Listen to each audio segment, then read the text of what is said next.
Next, let's talk about support vector machines, or SVMs. We'll start from simple linear prediction models, and then we'll extend it to SVMs. Remember that in the previous part, we talked about the setting of supervised learning, where we're given the data x and y, and we'll try to build a model f of x to predict the y prime based on x prime. So basically, these x and y are the training data that we use to build the model f.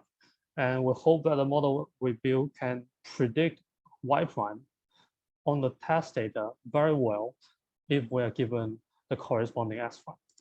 So our strategy is to estimate this fx function using the training data xy. And we hope that the same fx also works to predict the unknown y prime in the test data. And the hope here is formally called generalization. Remember, previously we have also talked about overfitting, which means that if the fx predicts very well the y here, but it's unable to predict the y prime. And overfitting basically means that you have very poor generalization, but we don't want that. We want to build a model that generalizes well to unseen data. And besides supervised learning, there are actually a lot of other machine learning paradigms. So we already know that in the supervised learning, we're given the label data as y and try to learn fx, right? But we also have unsupervised learning, where we're given only the unlabeled data f, and we'll try to somehow learn a function fx. And for example, remember we have talked about dimensionality reduction and clustering, and those both count as unsupervised learning. And we also have semi-supervised learning. And from the name, you can tell that the settings basically we are given some label and some unlabeled data. And again, you'll try to learn a function fx. And we have also active learning.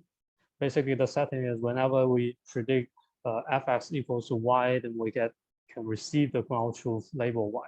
And we have also transfer learning or domain adaptation, where we try to learn fx such that it works well on a new domain, fz.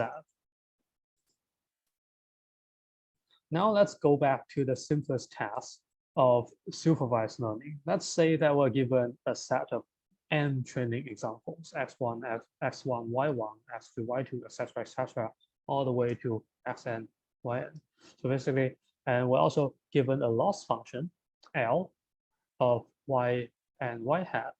This is basically to measure the distance between the ground truth y and our predictive y. And we choose to use a linear model to predict the y here. And the linear model is basically parameterized by w and b. So this is a linear model. We say that the linear model fx equals to w times x plus b.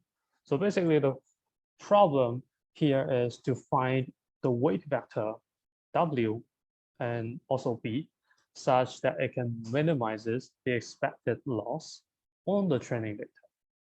So this is basically the loss function if we expand the x and y hat here. So next, we'll talk about how to solve this linear prediction problem using support vector machine or SVM. And again, the main question here is how to efficiently train or build a model, or equivalently, how to efficiently find the best model parameters.